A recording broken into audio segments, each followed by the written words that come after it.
हीरा music present गाय खुदा अपनी अदालत में मेरी भी जमानत रखना। मुझे कुछ भी हो जाए लेकिन मेरी जान को सलामत रखना, मेरी जान को सलामत रखना।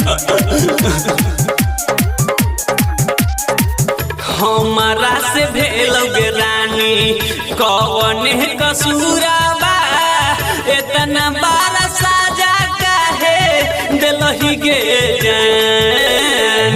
हमारा से भेलोगे रानी कौन कसूराबा, इतना बारा साजा काहे दिलही गे जान। मर जब तोहरा बिना सुनोगे तुहरे वियोग में हमर छूटत परान जान गे।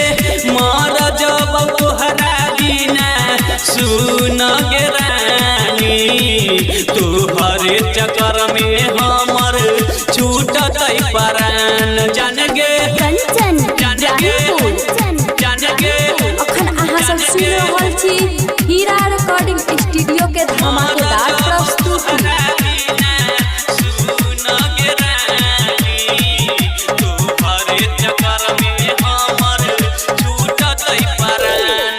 हम ना जनलियौ कि बनबे कसाई, दोसरा से शादी करके कलही बेवफाई।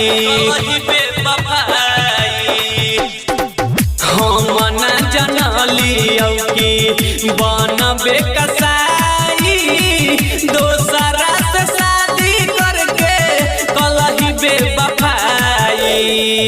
गेलही भुलाई जोगे हर जाई, धोखा दे के दे दिहले तू आपन पहचान। मर जब तोरा बिना सुनोगे रानी, तोहरे चक्कर में हमर जाइतौ परान जान गे।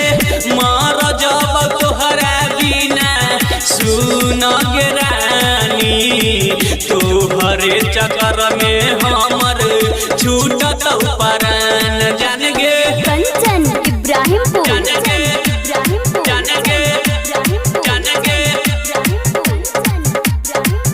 मर जब तोहरा बिना सुनोगे रानी, तोहरे चक्कर में हमर छूटत परान। जन्म से ज्यादा तुहसे कर रहियो प्यार गे, जय दीवाना के बनलही भतार गे, नलही भतार गे।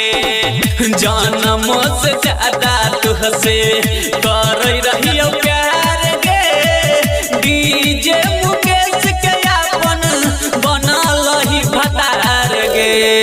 ओ दीवाना के गेलही रोआई, लागै छै कि टूट जतै हमर यार मान। मर जब तोहरा बिना सुनोगे जानू, तोहरे चक्कर में हमर छूटत परान जान गे। मर जब तोहरा बिना सुनोगे रानी, तोहरे चक्कर में हमर छूटत परान जान गे। हमारा से भेलोगे रानी कौन कसूराबा, इतना बारा साजा काहे दिलही गे जान। हमारा से भेलोगे रानी कौन कसूराबा, इतना बारा साजा काहे दिलही गे जान। मर जब तोहरा बिना सुनोगे रानी, तोहरे वियोग में हमर छूटत परान जान गे। मर जब तोहरा बिना सुनोगे रानी, तोहरे चक्कर में हमर छूटत परान। हीरा रिकॉर्डिंग स्टूडियो गाय घाट मुजफ्फरपुर।